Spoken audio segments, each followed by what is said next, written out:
Oi,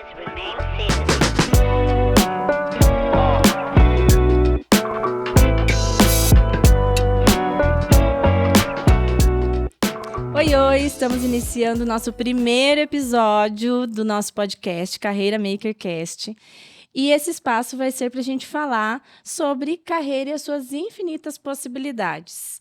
A beleza de cada história, de cada caminho percorrido, cada pessoa que protagoniza essas histórias, as dores também que demandam cada processo dessa carreira, desse crescimento, desse desenvolvimento, assim como as belezas, as conquistas, os resultados, as colheitas. E hoje, que é o nosso primeiro episódio, tem uma convidada mega especial, que não poderia ser diferente, não poderia ser outra que se encaixasse tão bem no sentido de tudo isso. Ela é da profissão que eu escolhi, é a referência que eu tenho na profissão que eu escolhi, fez parte da minha formação, fez parte do início da minha carreira, e é a doutora, nada mais, nada menos que a doutora Carmen Beatriz Neufeld. Tudo bem, Bia? Olá, querida, muito obrigada. Muito obrigada por me convidar. É uma honra estar aqui e me convidar para esse teu projeto novo. Já aproveito para parabenizá-la por esse novo projeto. Obrigada. Como eu te falei, inclusive em off, né? Antes, quando eu fui convidar a Bia, eu falei para ela que eu queria, inclusive, é uma honra que ela estivesse aqui, é uma honra ter você aqui hoje. E, ao mesmo tempo, para mim, é uma forma também de honrar tanto a profissão, quanto também as pessoas que fizeram parte da minha história, da minha formação, que fazem parte, né?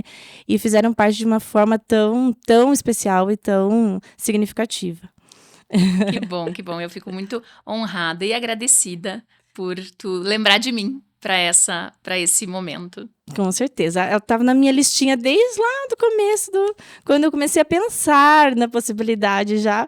Um primeiro nominho, né, já Bia.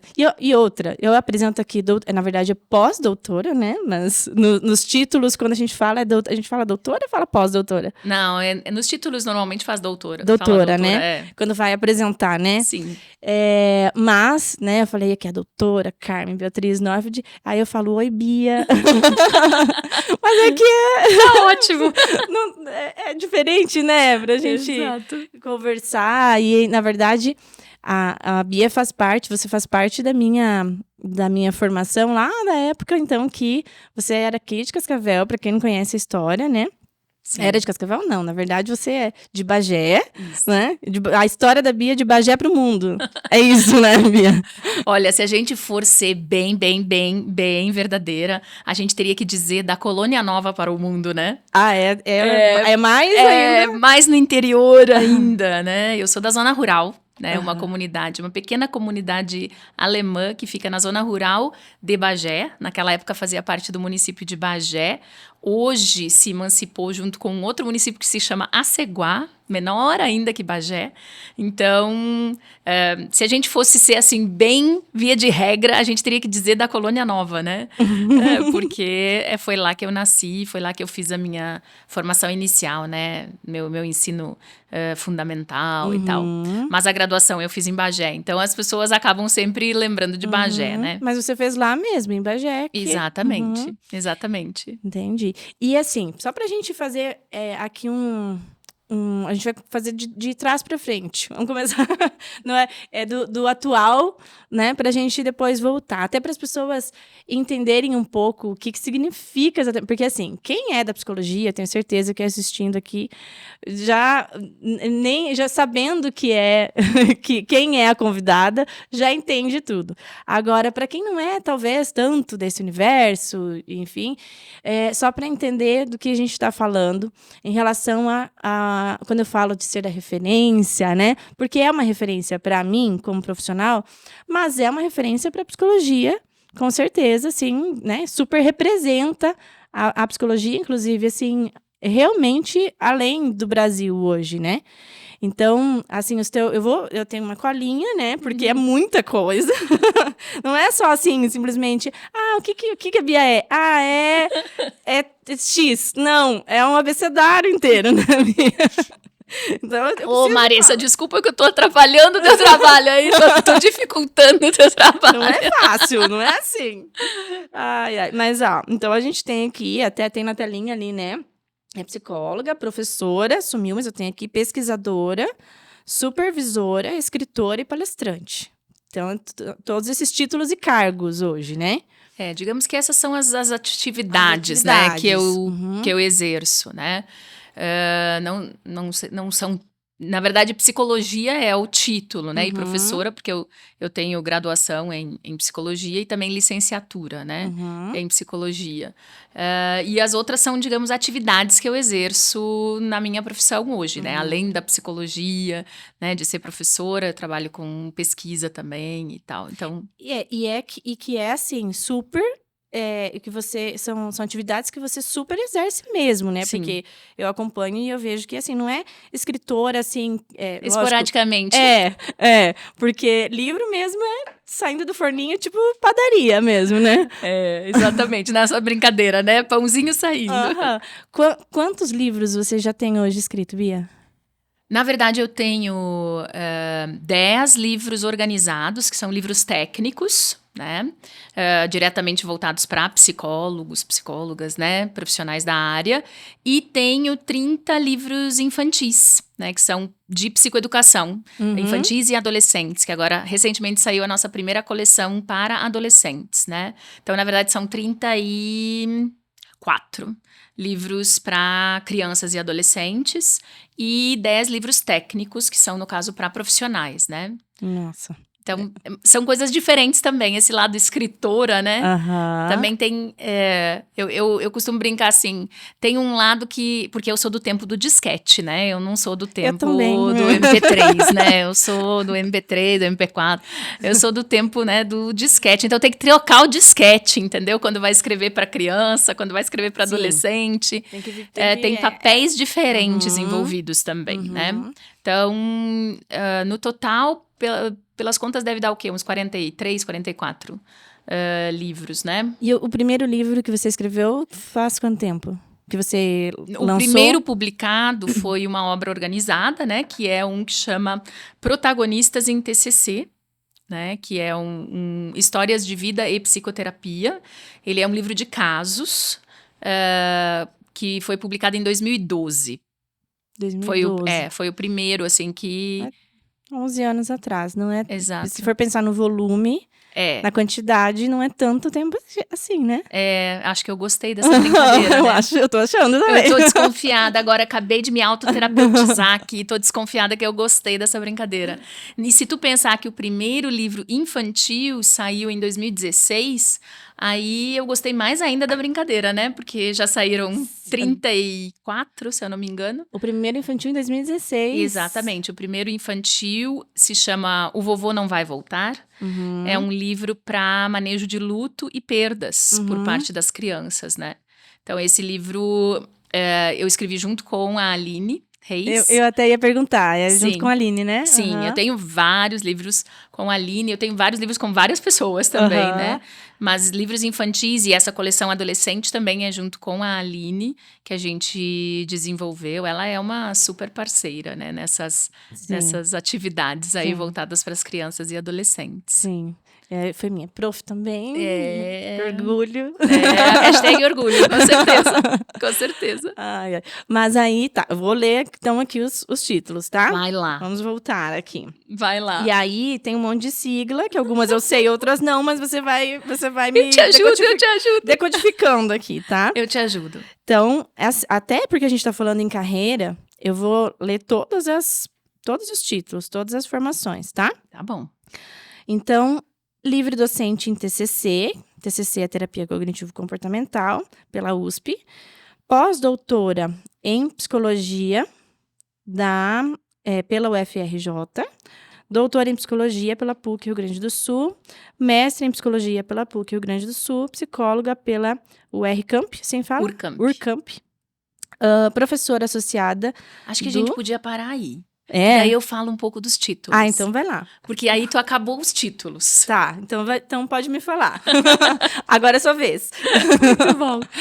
Então, na verdade, tu leu eles, né, de trás para frente. Sim. Livre docência, ele é um título que a gente alcança a partir de um concurso público. Ele é o título mais elevado que existe hoje no Brasil. Então, digamos assim, se alguém que está nos assistindo, né, gostaria de dizer assim, eu quero estudar até o máximo, né, o topo da pirâmide. Qual seria o título mais elevado que alguém pode chegar? É livre docência. Que é o mais elevado que o pós-doutorado. Sim, porque ele significa que essa pessoa tem um título de pensador livre, ou seja, essa pessoa, ela, além de ter graduação, mestrado, doutorado, pós-doutorado, ela passou por uma banca na qual ela sozinha teve que defender uma tese e ela não tinha um orientador, por isso chama livre docente. Entendi. Porque Independente, autônomo, exatamente, exatamente. Porque até o doutorado a gente tem orientador, né? No pós-doutorado a gente não tem mais orientador, a gente tem supervisor. E na livre docência a gente tá só. Então, para ter uma ideia, para a pessoa que está nos assistindo, né, ter uma ideia em termos de carreira, do que a gente está falando em termos de titulação. Tanto é que é um título que normalmente as pessoas pouco sabem sobre ele, porque ele não é um título tão comum, né, das pessoas alcançarem. E eu tenho a honra de ser a primeira livre docente brasileira em TCC. Né? Então, antes de mim, ninguém defendeu esse título em TCC, sim.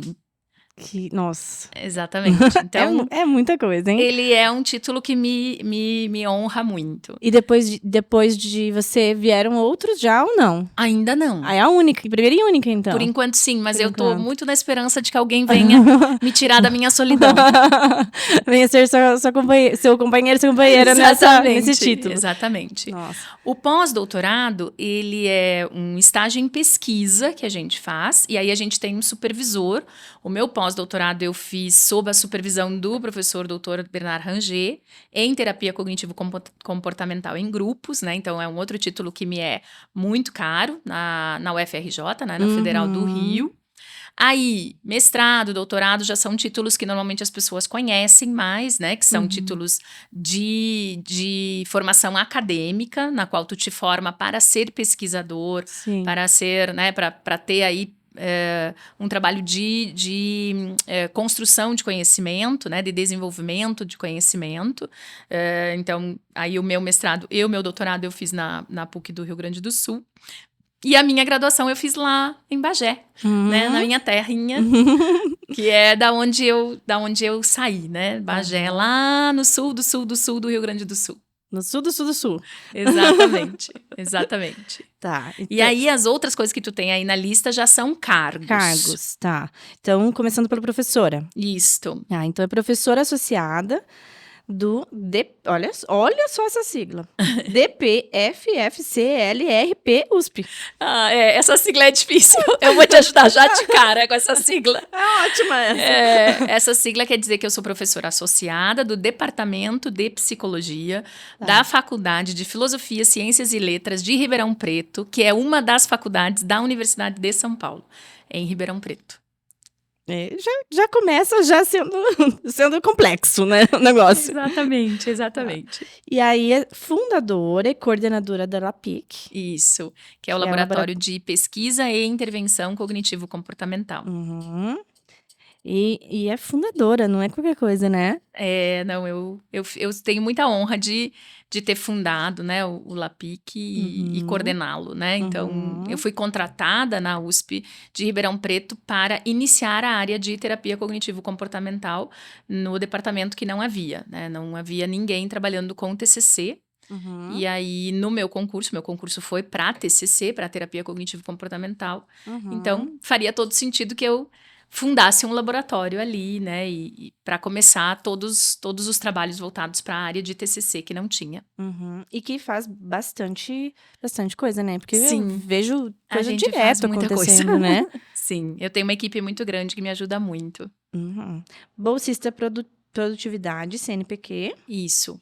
A Bolsa Produtividade, depois de um certo nível dentro da carreira de pesquisador, você pode se candidatar E você passa por uma avaliação para ser ou não considerado bolsista produtividade do CNPq. O CNPq é o Conselho Nacional de Pesquisa, né, do governo brasileiro, e ele tem vários critérios em que ele avalia se a qualidade da pesquisa, a qualidade das publicações, da formação de novos pesquisadores, né, mestres e doutores, se tu alcança alguns critérios, alguns standards, né, para ser considerado bolsista produtividade. E eu sou bolsista produtividade desde 2014. Entendi. Então, não é simplesmente... Também não é simples. Bolsista CNPq. Bolsista produtividade. Exatamente. Porque tudo tem um plus, né? Pois é, sempre pode ser mais. Eu acho que essa é talvez assim, o que dá acho que o objetivo, a motivação, né? Eu acho que, no meu caso, eu não viso a coisa de que tem mais um degrau, mas sim o impacto que aquele trabalho pode ter. Porque na medida em que tu vai alcançando, né, os títulos, os cargos, a pergunta, pelo menos para mim, né, o que me motiva está diretamente relacionado com o quanto isso pode chegar a mais pessoas. O quanto isso pode ser uma divulgação maior, pode chegar a mais pessoas, pode ajudar mais gente. E o quanto você ainda tem potencial para alcançar isso, Sim. né? Sim, mas na verdade fica parecendo assim, tipo, é porque eu quero ter aquele título ali. Quando, na verdade, os títulos, na minha visão ou na minha vida, eles vêm como resultado do fato de que eu tô sempre preocupada em que o conhecimento se desenvolva. E aí eles vêm como um resultado disso. Tu entende o que eu quero dizer? Sim. E não tipo, eu quero... Agora eu quero o título tal. Aquele título. Né? Na verdade, eles vêm ao natural. Eu tenho medo disso quando eu falo isso, porque as pessoas podem entender, vem ao natural, então vem sem esforço. Não, vem a partir de muito trabalho. Mas eles vêm ao natural porque eles vêm como resultado de um investimento e não o foco do investimento. Então, acho que essa talvez seja um diferenciador, assim. Sim.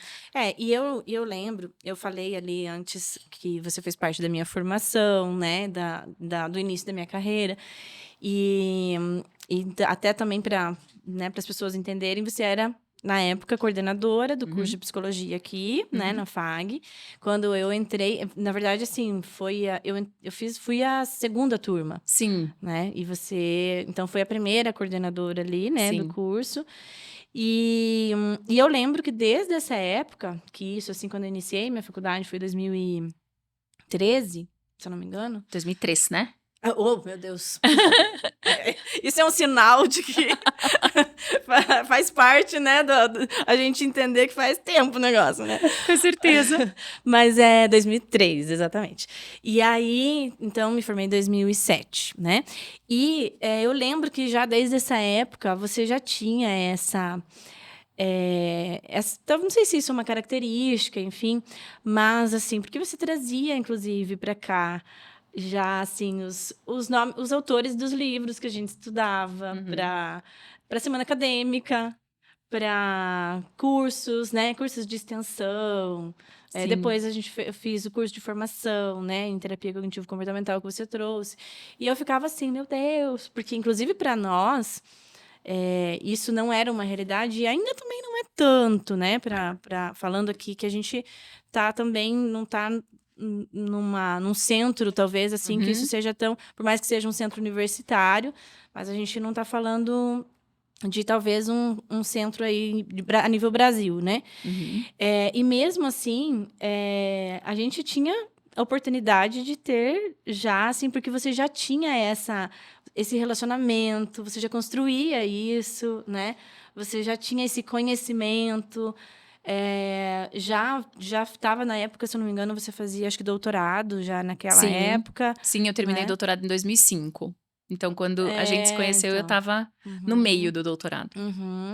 E, assim, você tinha ali, não sei quanto tempo você tinha de formação, mas não era assim que você tinha, talvez, assim, sei lá, já muito tempo, uma história tão extensa. Você, na verdade, não parou, né? Sim. Na verdade, é engraçado tu falar isso, porque Eu realmente acredito naqueles ditados populares, sabe? Que dizem que quem mais limita a gente é a gente mesmo. Ou então, o não eu já tenho. Uhum. Então, eu acho que uma das características, talvez, que tem a ver com isso que tu tá falando, é o fato de que eu não acho... Eu fico pensando, o que é o pior que pode acontecer? Uhum. A pessoa dizer, não vou aceitar esse convite. Não, eu não vou para Cascavel. Não, eu não vou pegar um turbo-hélice para ir para Cascavel, por exemplo. Um parênteses que nessa época, hoje a gente tem um aeroporto bonitinho, lindo, eu com lembro. voos diários, né? Agora, naquela época a gente tinha uma dificuldade bem grande com isso. Eu lembro disso. Né? Eu lembro Porque disso. a gente não tinha... O pessoal tinha que vir para Foz, Sim. tinha que buscar lá, Sim. né? Sim, a gente buscava, né? Meu marido e eu, a gente buscava de carro as pessoas. Então, as pessoas tinham que aceitar esse traslado de lá até aqui, né? E tal. Mas eu acho, Marissa, que tem a ver com o fato de que talvez seja uma característica pessoal, ou sei lá, de que o que é o pior que pode acontecer, né? O máximo que a pessoa vai dizer, não aceito esse convite. E, de fato, eu fui construindo, né, junto com várias outras pessoas, né, a coisa de tu vai conversando com né, eu sempre frequentei muito congresso, né, eu acho que isso é uma outra coisa que é muito importante, né, congresso é um lugar de muita aprendizagem, mas também é um lugar de muito networking. E às vezes as pessoas esquecem disso, elas acham que, não, eu vou gastar um monte de dinheiro para ir lá no Rio, lá em São Paulo, lá em Porto Alegre. Por quê? Ainda mais hoje que a gente tem tantas coisas disponíveis online, né? Mas aí é que tá, no online, e essa parte do networking, tu acaba não conseguindo muitas vezes, né? E isso faz diferença. Porque, na verdade, tu tá aí lendo meu currículo, mas eu queria te dizer que tu não tá lendo o meu currículo. Tu tá lendo o currículo de muita gente. Porque esse currículo ele foi construído por muita gente junto comigo. Ninguém faz absolutamente nada sozinho. Né? Então, assim, eu não vou nem começar a nomear a quantidade de gente que me ajudou. E, inclusive, sem nenhuma tentativa de fazer média contigo. Inclusive, eu devo dizer que tu faz parte dele. Tu e todas as pessoas com quem eu trabalhei aqui, por exemplo, em Cascavel. Porque se as pessoas não te ajudam, se as pessoas não acreditam, se elas não embarcam no plano contigo, não vai. Então, eu sei que isso pode soar para alguém que está assistindo, assim, meu Deus, então eu preciso da ajuda das outras pessoas? Sim, acostume-se com isso. E lembre-se que você vai ajudar outras pessoas e outras pessoas vão te ajudar. Então, é uma construção coletiva. A gente fala, o meu currículo. O meu currículo, tudo bem, ele é meu, porque ele tem muito do meu investimento. Mas eu também consegui a ajuda de muita gente para construir esse currículo. Eu sempre penso nisso quando alguém, por exemplo, convida para fazer esses dias eu fui fazer uma participação, uma aula para falar sobre planejamento de carreira, inclusive. Eu tô batendo no microfone aqui, dele batendo no microfone.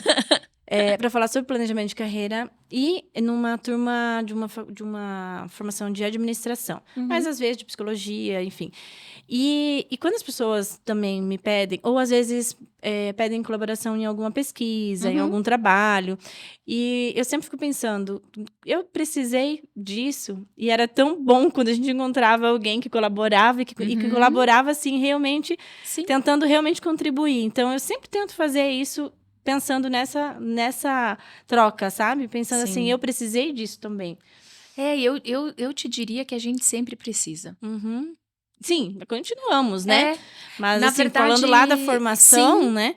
E eu acho que, em geral, isso é totalmente uma opinião, né? Deve ter alguma vantagem da gente ser livre docente, né? A gente pode falar essas opiniões mundo afora, assim.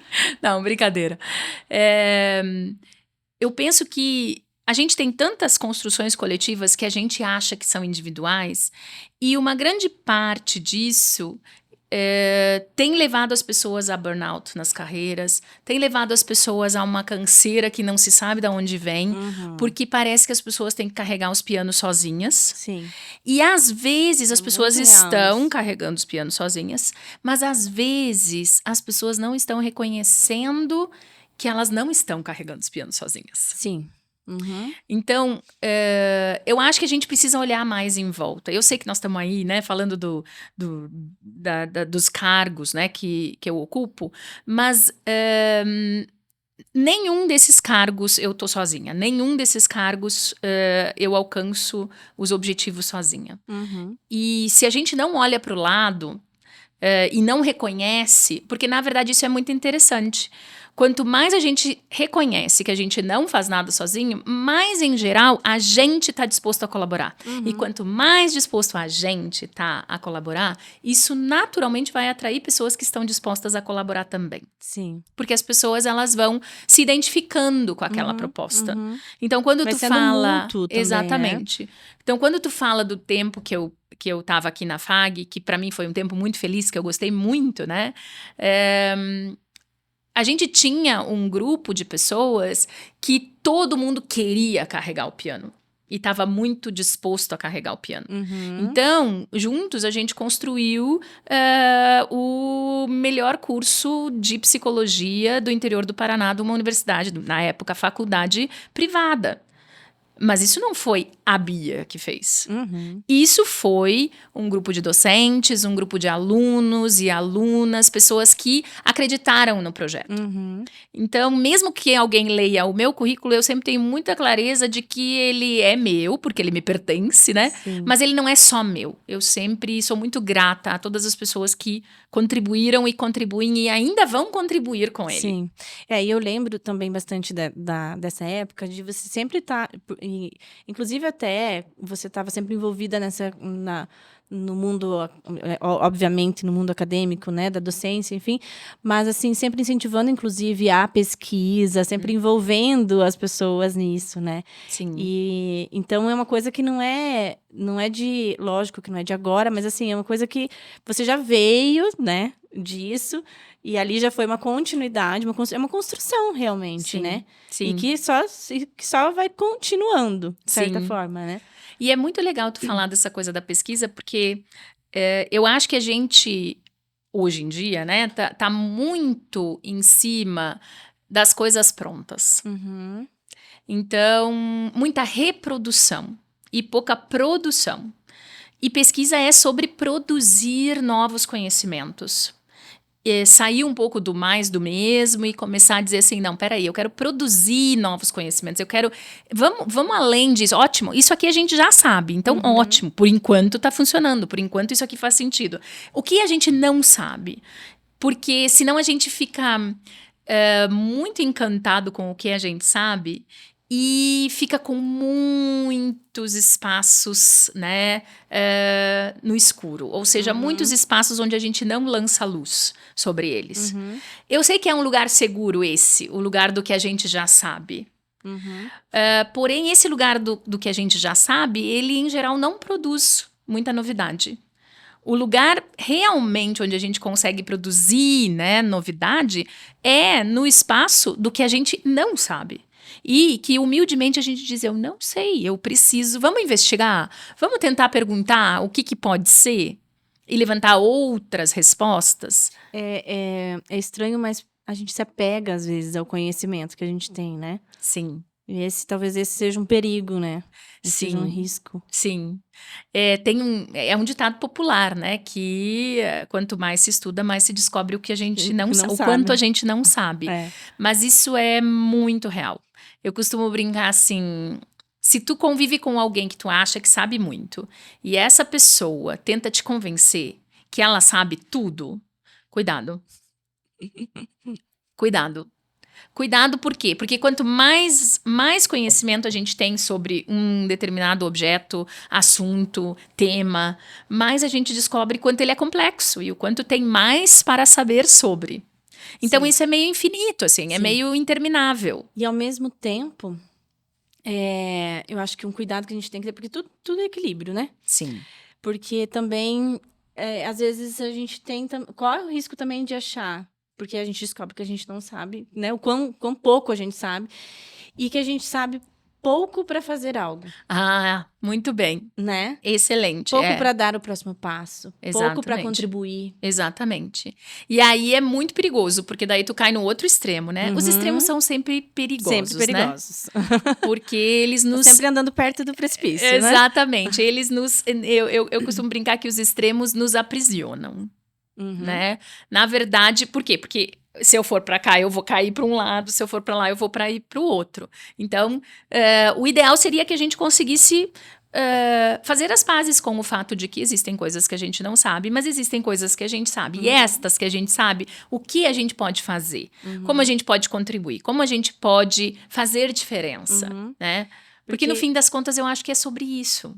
Sobre fazer diferença em qualquer uma das carreiras que as pessoas escolhem. Sim. E pensar que, assim, algo que eu tenho, inclusive, utilizado, assim, tentado trazer para mim, que a gente, obviamente, precisa o tempo todo aprender e saber que tem muita coisa, né? Mas, ao mesmo tempo, sempre vai ter algo que você pode contribuir. Com certeza. Porque eu venho já eu vou caminhando já para o outro extremo, sabe? De, às vezes, pensar que... Mas, nossa, eu ainda tenho que... Nossa, eu ainda preciso de muito para poder... Sim. Mas, assim, o quanto você pode contribuir para pessoas que talvez não tenham aquele... Sim. Né? Aquele conhecimento ali, ou Sem dúvida. aquela visão, ou, enfim. Sem então, dúvida. acho que esse ponto de equilíbrio aí é bem importante, inclusive até nas nossas escolhas, né? Sim, sem dúvida. Até porque se a gente pensar que a gente vai deixar para fazer alguma coisa quando a gente estiver pronto... Não vai fazer nunca, né? Então, considerando o próprio ditado popular que diz que quanto mais a gente sabe, mais a gente descobre o quanto a gente não sabe, veja que a gente não fica pronto nunca, né? Chegamos numa resposta. Exatamente. Ou seja, uma coisa, elas parecem ser contraditórias, mas na verdade, uma confirma a outra. Sim, exatamente. Né? E aí eu acho que essas pazes mesmo que a gente precisa fazer com o nosso perfeccionismo, né? Eu só vou fazer quando for perfeito. Eu amo estudar perfeccionismo, é uma das coisas que eu gosto de estudar, né? E a gente fala muito do perfeccionismo de carreira, né? O perfeccionismo de exercer uma tarefa.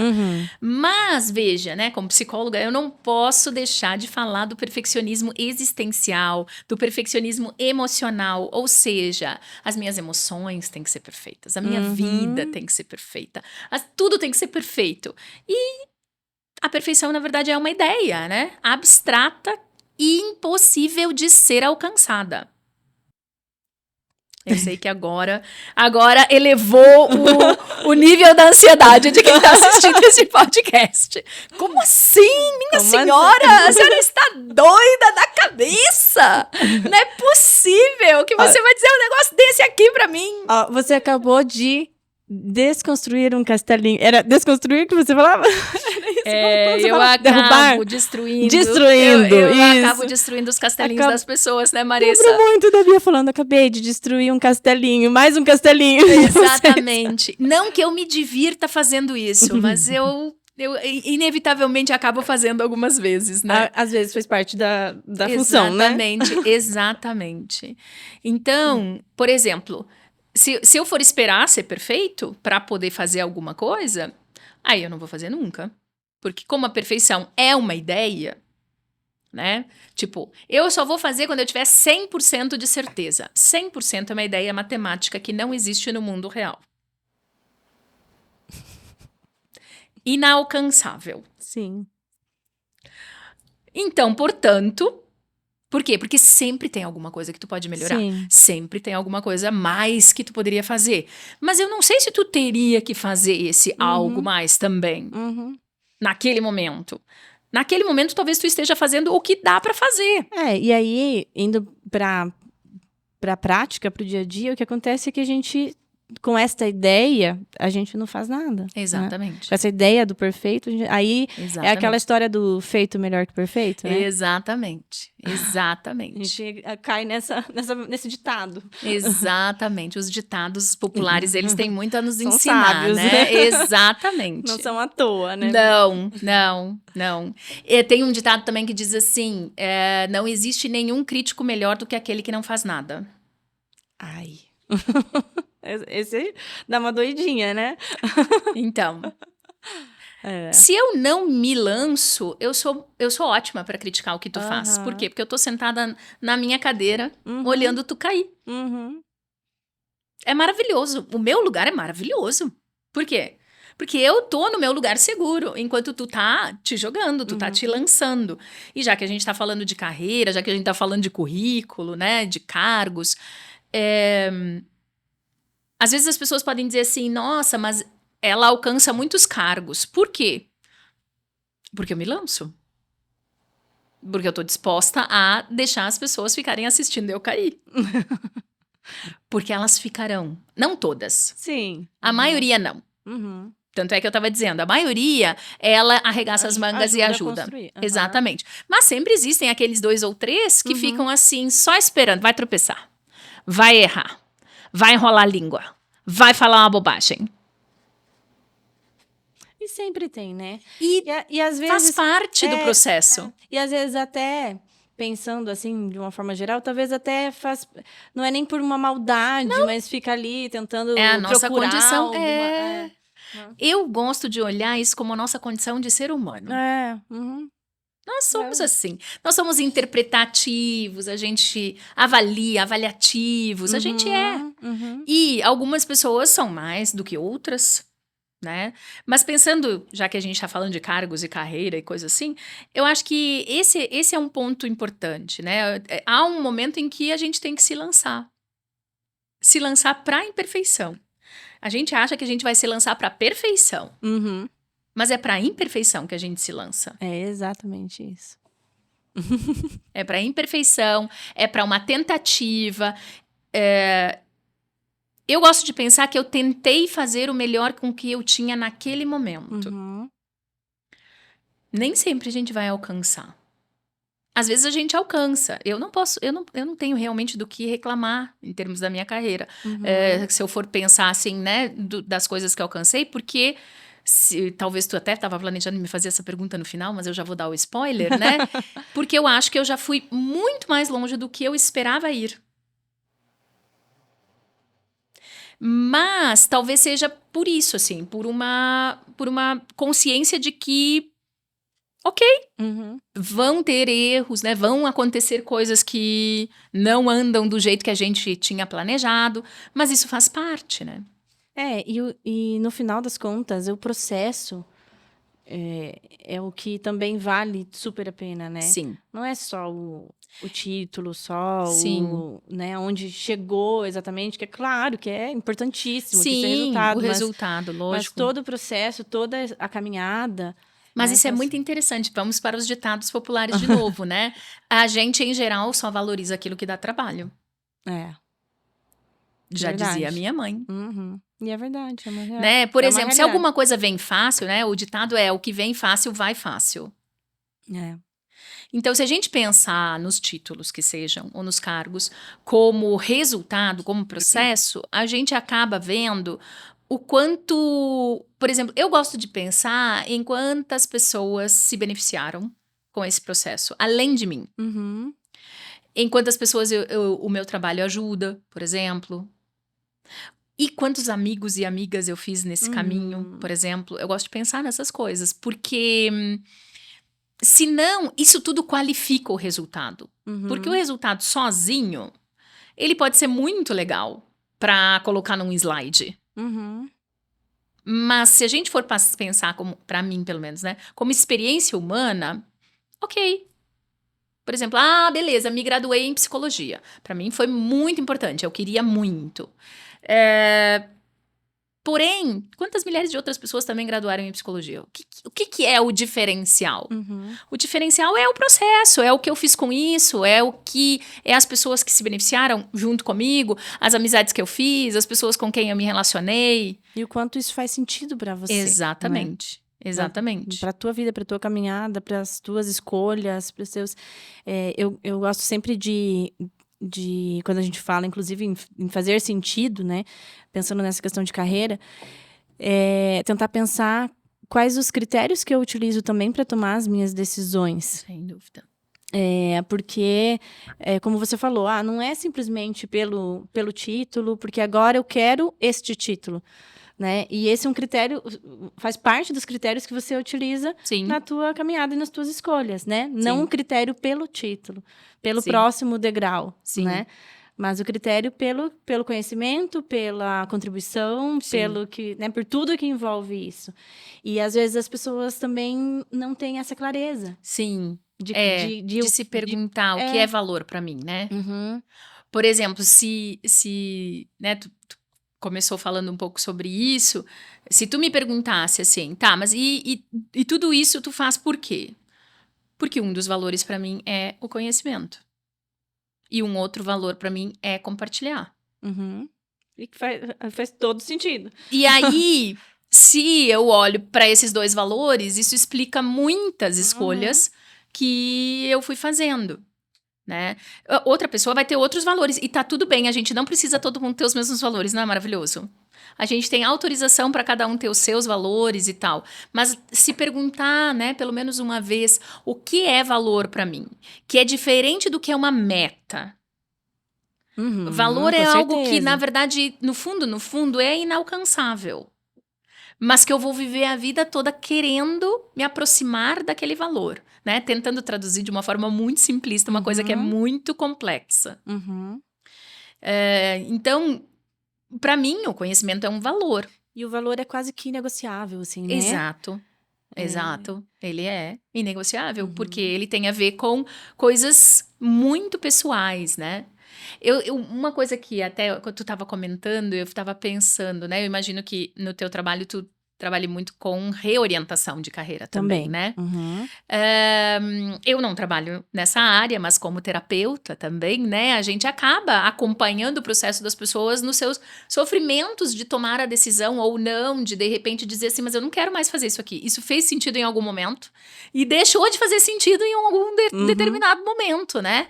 Esse cenário é muito comum. E aí as pessoas se sentem mega culpadas e elas se sentem, tipo, grandes derrotadas, porque, tipo, eu tô lembrando especificamente, tá vindo à minha cabeça uma pessoa, né, uma paciente, dizendo assim, ó, eu joguei 5, 6 anos da minha vida fora. Essa é a sensação, né? Exatamente. Mas quando a gente muda a forma de olhar para os títulos, ou para os cursos, ou para os estudos, na verdade, nada vai fora. Nada vai fora, porque tem a ver com o que tu construiu ali. Sim, e que você viveu aquilo até ali. Exato, e os conhecimentos que tu adquiriu. Né? Conhecimento é uma coisa maravilhosa, não ocupa espaço, olha só. E serve, inclusive, por mais que às vezes uma coisa não tenha aparentemente nada a ver com a outra, mas outra coisa que é muito atual é que, assim, nós somos multi-habilidosos, né? Isso sempre foi, não é de agora. Mas, viramos agora, faz uns 10 minutos. Agora, 2023... Hoje em dia, cara, deixa eu te contar, a gente... Não, isso já faz tempo. Mas... o que é mais atual é que as profissões estão cada vez mais se entrelaçando, digamos assim. Porque, na verdade, é tudo rede, né? Exatamente. Então, é tudo interconectado. Por mais que óbvio que existam os conhecimentos próprios e, né, de cada, que senão não faria nem sentido, né, em termos vários, mas existem muitas coisas que servem de base, que ajudam, inclusive, às vezes não é nem só do conhecimento específico teórico, mas até como experiência de vida, experiência profissional, experiência desde uma postura, de uma habilidade, às vezes, de comunicação, de habilidades que a gente desenvolve, que a gente utiliza em várias coisas. Né? Essa nossa mania de botar as coisinhas em caixas, né? Exatamente. Como se a pessoa e o profissional fossem duas coisas diferentes.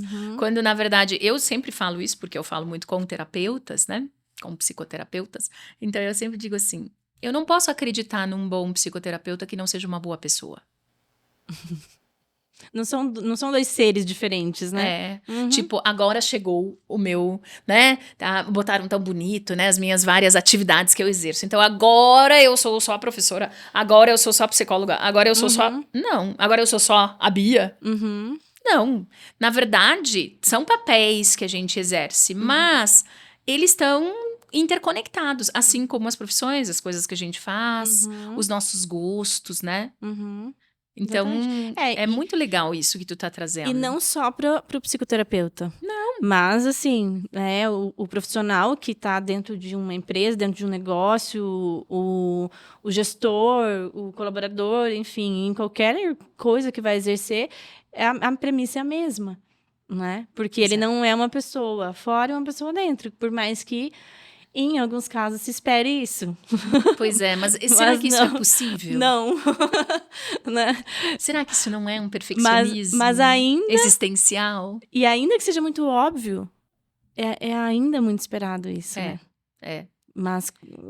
É que, na verdade, eu acho que a gente confunde o profissional de um comportamento profissional. Talvez de uma postura ali, né? Exatamente. Né, de um profissionalismo, sei lá. Eu não gosto muito dessa palavra, mas... Ao invés da gente pensar em quais seriam, né, atividades, comportamentos, condutas adequadas em um ambiente e mais adequadas em outro ambiente, que tem a ver com os papéis, a gente resolve dizer assim, não, vamos botar uma parede aqui, essa metade é a pessoa, essa outra metade é o profissional. E aí fica muito complicado, né? Porque essa parede sempre vai ser porosa. A gente pode até se enganar, mas ela é porosa. A gente pode até tentar, mas não vai. Exatamente. Vai dar certo. Tu vê que eu te interrompi, não deixei tu terminar de ler meu currículo. Não, mas a gente tá explorando aqui o currículo. Aqui e toda atrapalha a entrevistadora. Eu não sei se a pessoa que organiza podcast, ela é o quê? Entrevistadora? Ela é podcaster? Host. É host. Olha só, todo dia a gente aprende alguma coisa. Pra mim também é novidade, mas é esse o nome. Então, gente, não façam isso em casa, não atrapalhem. Quando vocês forem fazer um podcast, não atrapalhem a host de fazer o seu trabalho. Aqui a palavra é sua. nem é minha, é sua, na verdade. Mas a gente vai terminar o currículo, a gente vai vencer ele. Eu acho. Porque tem ainda bastante coisa. Dó. Olha, eu não sei se eu cheguei na metade, mas vamos lá. Então, o último que eu falei... Foi bolsista produtividade CNPq. Produtividade. Presidente da ALAPCO. Isso, da Federação Latino-Americana de Psicoterapias Cognitivas e Conductuales. Em espanhol, não é nem... que ela é, né? Ela é uma entidade latino-americana, né? Sim.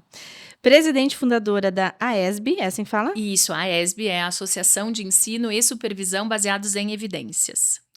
É uma jovem associação que a gente fundou agora, em 2020. Legal. Representante do Brasil na CIP, fala? CIP, sim, na Sociedade Interamericana de Psicologia. Sim. Psicologia. Ela é uma sociedade que representa a psicologia em todas as Américas, digamos assim, né? América do Sul, América Central e América do Norte. E eu tenho a honra de ser a nossa representante do Brasil. E isso é recente? Porque eu acho que eu vi esses dias no teu Insta, né? Sim, eu fui eleita, exatamente, eu fui eleita esse ano. Começou esse ano, exatamente. Mas cada vez que eu vejo lá, eu falo, não esperava mesmo. Não sei por que eu fico surpresa. A representante. Mas esses tempos atrás também eu vi outra coisa, que eu achei... foi uma coisa que eu comentei com o Thiago. Que até, chegando aqui, ele falou, né?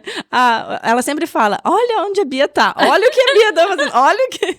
Mas é porque a gente vai acompanhando e, inclusive, vai vibrando junto, né? Sim. E aí, eu lembro que era o quê? Eu não sei se era uma reunião. Sim. Era na Europa, agora eu não Sim. lembro exatamente onde. Na Alemanha. Na Alemanha. Sim. Que era... Me fala pra eu não Tá. falar besteira aqui. Eu fui convidada por um grupo de pesquisadores para uma reunião na qual a gente montou um grupo de trabalho para discutir algumas diretrizes para os estudos em psicoterapia No mundo. no mundo, sim. Era aí que eu queria chegar. Sim, sim, tenho a honra de ser a única pessoa de origem não anglo-saxã de fazer parte desse grupo. É aí que eu me refiro. Não, porque... Então, eu fico muito honrada com esses Sim. convites que eu recebo. Mas é também outro fruto, né, Bia? Porque não é algo que... Eu penso que tem a ver também com o fato de que eu encaro todos esses cargos, principalmente esses cargos de representação nas sociedades, em grupos de trabalho, em atividades assim, como honra, mas também como muita responsabilidade. Com certeza. Porque... Quanto maior toda enfim, quanto mais alto, maior Sim. a responsabilidade, né? Porque, na verdade, tu falou, né, que tu vibra, e eu recebo muito isso das pessoas. As pessoas, elas me mandam mensagem, elas tiram tempo da vida delas para me mandar mensagem dizendo assim, nossa, que legal, muito obrigada por estar nos representando e tal. O que eu penso disso é assim, meu Deus, isso aumenta a minha responsabilidade, porque se eu tô nesse lugar, eu tô representando pessoas que me permitem representá-las, porque representação não é uma coisa que alguém consegue se impor. Isso é algo que os outros te dão. Legitimidade para representar alguém é dado pelos outros, não é assim, eu quero... Porque um título, tu pode dizer, eu vou estudar, eu vou me matricular nesse curso e eu vou ir atrás dele. Mesmo eu achando que a gente não constrói ele sozinho, de toda forma, ele é uma coisa que tu decide que tu vai ir atrás. Representação, que é o que tem a ver com sociedades, com grupos de trabalho, é reconhecimento do teu trabalho por outros, por pares. E por isso eu falo, é um fruto porque é um convite. Exatamente. Né? É um reconhecimento mesmo, e aí um convite para que você, né, lá, imagina, as diretrizes da psicologia cognitiva. Isso, na verdade, de psicoterapia, a discussão era psicoterapia baseadas em evidências, né? Então, a gente estava discutindo intervenções psicoterápicas baseadas em evidências, como é que se deve fazer os estudos, como fazer os estudos de disseminação e divulgação, que são, tipo, como é que fazer esses conhecimentos chegarem para a população, que é uma coisa com a qual eu me identifico muito, né, que é a democratização de conhecimento. As preocupações com as adaptações culturais. Então, eu acho que esse convite veio muito também disso, que são preocupações que as pessoas reconheceram no meu trabalho, no sentido de uma preocupação com adaptações, com menos importação de conhecimento e mais produção de conhecimento que seja genuinamente representativo das diferentes culturas, porque... A cultura anglo-saxã, ela pode ser extremamente representativa, extremamente poderosa e forte, mas ela é uma das culturas que existem no mundo. Existem muitas outras. E essas outras muitas vezes ficam sem voz. Elas acabam não recebendo a devida atenção, né? Então, acho que tem muito a ver com isso, assim. E é um reconhecimento, sem dúvida, mas é uma baita responsabilidade também. E eu olho para todas essas coisas e para as presidências e tal, muito menos para o cargo e muito mais para a responsabilidade do tipo... É uma oportunidade de fazer a nossa área aparecer, de fazer a nossa área crescer e principalmente que ela possa chegar em quem ela tem que chegar. Sim. Essa é uma preocupação. As pessoas, né? As pessoas precisam ter acesso. Nada adianta eu ficar lá na minha torre de marfim, né? Linda, na USP, estudando, fazendo pesquisa que não muda ou não impacta a vida das pessoas. Se não houver um impacto na vida das pessoas, para mim, acaba não me deixando plenamente satisfeita. Acaba não fazendo o sentido que deve fazer, né? Exatamente. Tá, continuando. Oh, meu Deus! Seguindo. Representante do Brasil na CIP foi o último, né? Sim. Ex-presidente da FBTC, Sim, que é a Federação Brasileira de Terapias Cognitivas. Uhum. Professora convidada da Universidade de La Laguna, na Espanha. Isso. Professora convidada da Universidade Autônoma do Estado de Hidalgo, no México. Sim. Terapeuta cognitivo-comportamental. Certificada pela FBTC, com mais de 25 anos de experiência. Sim. Viu? A gente conseguiu chegar. Conseguimos vencer. Eu parei de falar, né? Eu parei de falar e daí eu deixei a host, olha como eu aprendi. Eu deixei a host chegar onde ela precisava chegar no final desse currículo, né? Ai, mas não é qualquer currículo, né? Por isso, porque senão ficaria fácil, né? Pois é. Bia, e assim, mais de 25 anos de experiência. Pensando também, assim, até a gente falou lá no início, né? De Bagé, né? De Bagé para o mundo. Como é que é? Colônia Nova. Colônia Nova para o mundo. Como você falou, eu cheguei mais longe do que eu imaginei chegar. Mas quando você estava estudando lá, né? Fazendo faculdade em Bagé, você já tinha essa... já imaginava e já tinha essa vontade, por exemplo, de ir para a docência, já imaginava que ia trilhar essa carreira, mesmo que ainda não imaginasse onde você iria chegar, mas já era mais ou menos esse o caminho que você queria seguir? Ou tentando buscar agora lá na memória? Eu tenho a resposta. Eu só vou tentar fazer a versão curta da resposta. Tá. Na verdade, Marissa, eu tenho uma memória de quando eu tinha 9 anos e a gente recebeu uma visita de um tio da minha mãe, que era PhD em filosofia. Ele vivia no Canadá na época, né? E ele veio visitar a minha família lá na zona rural. E todo mundo sempre falava como o tio João, né? João era o nome dele. O tio João era uma pessoa muito sábia, muito inteligente. Ele tinha vários títulos, né? A principal formação dele não era em psicologia, em teologia. E ele tinha um doutorado em filosofia. Uhum. E aí eu perguntei nessa visita para ele quanto era o máximo que a gente podia estudar. Todas as pessoas que estavam ali não sabiam a resposta para essa pergunta, mas ele sabia. E aí eu perguntei isso para ele e disse assim, o máximo que a gente pode estudar é até o doutorado. Essa foi a resposta dele, né? O máximo título que se pode ter é um PhD, ele falou. Tá. Que é o Doctor of Philosophy, né? Que é o doutorado acadêmico nos países anglo-saxões, né? E aí, naquele dia, eu muito séria disse pra ele assim, então é até aí que eu vou estudar. E as pessoas todas na volta, tipo, sorriram. Assim, que bonitinha. Tipo, não, na verdade foi um sorriso tipo peninha dela, sabe? Foi um sorriso tipo... E deu, né? Tipo... sabe nada, inocente. Então, veja que... Naquela época, eu já tinha muito interesse nessa coisa do conhecimento. Aí querendo ou não, isso te despertou, te fez... Sim. Eu sempre enxergar possibilidades que existiam. Eu sempre fui doida por essa coisa do conhecimento, de estudar, de querer... E de querer compartilhar, porque eu enfileirava as galinhas, os gatos, os cachorros, os patos e as bonecas para dar aula para elas lá na zona rural. Então, essas coisas já aconteciam. Eram gostos que eu já tinha. Aí tu vai dizer, tá, mas aí tu tava lá na psicologia e tu já sabia que tu queria área acadêmica? Eu não sabia o que era a área acadêmica, se eu olhar hoje, né? Para aquela menina... Sim, a resposta seria sim. Não, sim, me interessa. Mas eu tinha esse interesse por não parar de estudar.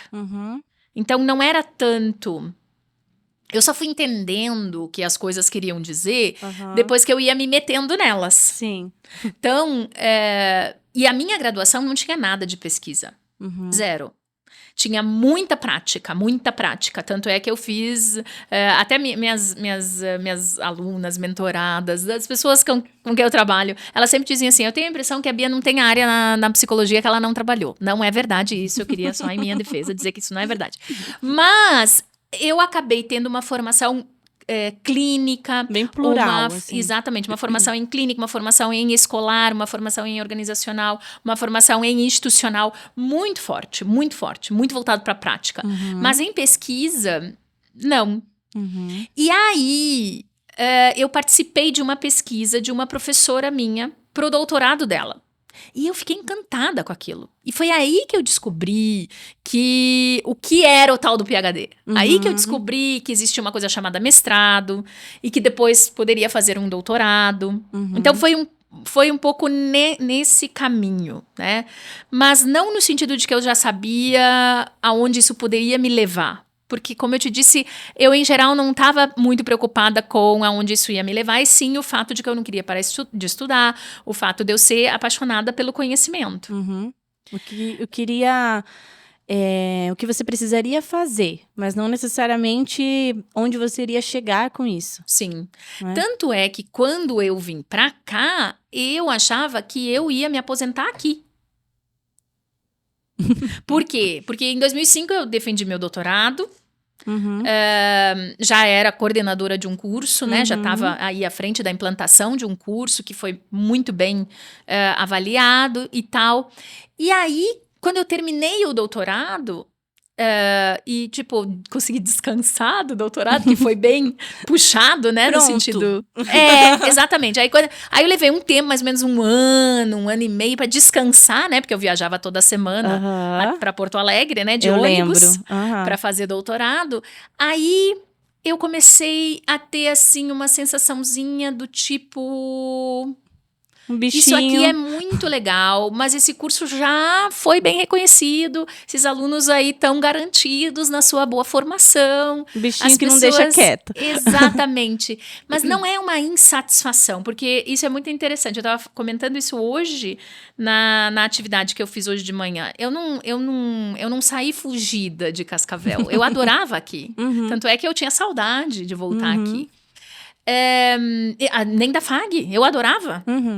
Pensa num lugar que eu tenho gratidão, pelo tempo que eu estive na FAG e por todas as aprendizagens que eu tive. Mas foi aí, quando eu terminei o doutorado, eu percebi que aquilo que o tio da minha mãe falou, né, que o máximo que a gente pode estudar é o PhD, que existia uma coisa que era a possibilidade de ajudar na formação de outros PhDs. Ou seja, aí eu descobri que eu tinha vontade de estar na pós-graduação estrito sensu, né? Ser uma orientadora de mestrado, de doutorado, ou seja, realmente enveredar para esse lado da pesquisa, da construção de conhecimento e da construção de novos pesquisadores. Sim. E aí isso me chamou para fazer o concurso no qual eu estou hoje e direcionou a minha carreira para sair daqui, para ir para Ribeirão Preto, para prestar o concurso na USP. E eu vejo assim, Bia, me corrija se eu estiver errada, mas que, lógico, a USP, nesse sentido, daí para frente, acredito que assim, abriu muitas portas nesse objetivo, né, de você poder desenvolver isso. Mas, ao mesmo tempo, você falou, né, quando eu vim para Cascavel, eu achei que eu ia me aposentar aqui. E o pensamento que me veio foi o seguinte, eu acho que, mesmo assim, mesmo que você tivesse continuado em Cascavel, porque faz parte, eu acho que um pouco do teu perfil ser, assim... talvez um pioneirismo, né, essa questão... Pode ser. Como você falou até, né, essa questão da pesquisa, de buscar o que ainda a gente não sabe, isso, de certa forma, também é um pioneirismo, né? Sim. E acredito que, mesmo assim, você teria ainda chegado, talvez não pelos mesmos caminhos, obviamente que, como eu te falei, a USP com certeza... tem esse alcance, né? Sim. Mas, por quê que eu falo isso? Porque, para mim, lá como a acadêmica, né? Como a universitária lá na minha época, né? Eu olhava já isso, e hoje eu ainda olho para o que eu via naquele momento ali, que, por exemplo, no curso de formação que eu fiz depois da faculdade, gente, era Rangé. Sim. Era, né, tinham, como eu te falei, os autores dos livros que a gente estudava, né? Na época, lembro, Rangé, Caminha... A Eliane Falcone. Eu não vou lembrar de todos, mas... Nossa, era tivemos assim... vários. Meu Deus. E para nossa... Ricardo Weiner. Sim, Wilson Mello. Isso mesmo. E ele foi meu supervisor na época da formação. Sim. Então, assim, isso, por exemplo, mesmo aqui, com o cenário que você tinha, com a condição que você tinha, Sim. que a gente já falou que também não era a mais favorável, inclusive logisticamente, né? Principalmente pela distância, né? Que a gente tá num extremozinho, né? Sim. No extremo oeste, né? Mas tu vê que essa coisa da distância é um negócio que me persegue. Porque, veja, também, né? Lá na Colônia Nova, longe, longe, longe. Sim. Sempre longe. Isso nunca te limitou, de certa forma, né? Na verdade, eu acho que isso é legal. Trazer coisas diferentes. Trazer pra cá, né? Eu lembro que o curso, como era um curso novo, mas mesmo assim, você trouxe a terapia cognitiva. A psicologia cognitiva e a terapia cognitiva. Porque naquela época não tinha aqui na região. Não tinha. Né? Eu lembro que quando eu me mudei para o Paraná, eu era a segunda associada da FBTC no Paraná. Tinha uma, que era a Maria das Graças, eu acho. Maria das Graças é o nome dela. E inclusive, assim, cursos de formação nessa área não existiam. Foi o primeiro no Paraná, na região, no Paraná. Sim. Não lembro se foi no Paraná, mas na região. Na verdade, existia um em Curitiba, que era uma parceria com o Paulo Knapp. Então, imagina, um em Curitiba, sim, com o Paulo Knapp, e outro em Cascavel, sim, organizado pela Bia. Sim. Né? E era com apoio da FBTC já na época. Sim. Né? Então, eu acho que de tudo isso, assim, até pra mim, que é algo que eu já acompanho, né, desde dessa época lá da formação, mas ainda fica mais claro ainda pra mim anos, hoje. Né, Marissa? Pensa. A gente já tem uma história, né? Já tem uma história. Porque eu tenho 15 de formada. Pois é. Mais a faculdade, 20. Sim, Quando eu te conheci, eu tenho mais tempo agora de te conhecendo do que na época eu te conheci com 17 anos. Pois é, olha que loucura. Não é? E se tu pensar, eu só tenho 10 anos a mais de relacionamento com a psicologia, né? Que eu comemorei ano passado 30 anos de relacionamento sério com a psicologia e 25 anos de formada. Então. E por isso que eu te falo que nessa época que você estava aqui, não era nem que você era já, assim, de uma longa caminhada, mas você já parecia, né? Porque justamente por isso, porque não parou, né? Porque pela construção que você já vinha fazendo e só continuou. Né? E aí o que fica, eu acho que é justamente essa questão não interessa onde você tá, ou o que você tem, ou quem você conhece, porque eu não sei se você teve lá, se em Bagé você conhecia grandes nomes. Eu tenho uma notícia para te dar. Eu me graduei, eu me graduei em 1997 e eu conheci a TCC em março de 1999.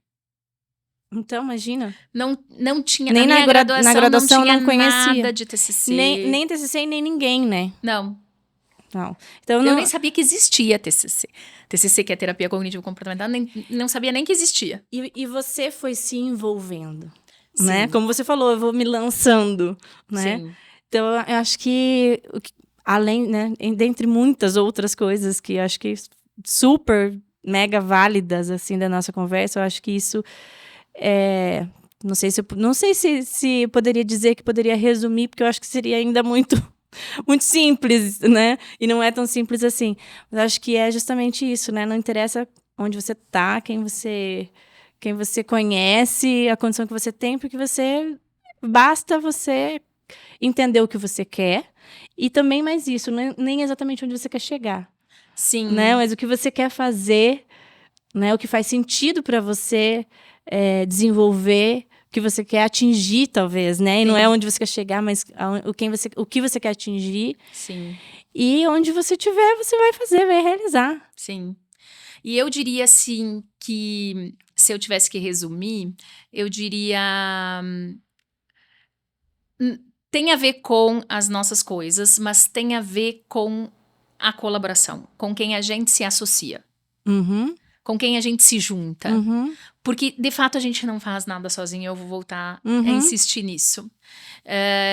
Então, mesmo que eu estivesse lá na Colônia Nova, né? E naquele nicho, talvez eu estivesse sozinha. Por quê? Porque psicologia era uma coisa estranhíssima para aquele contexto.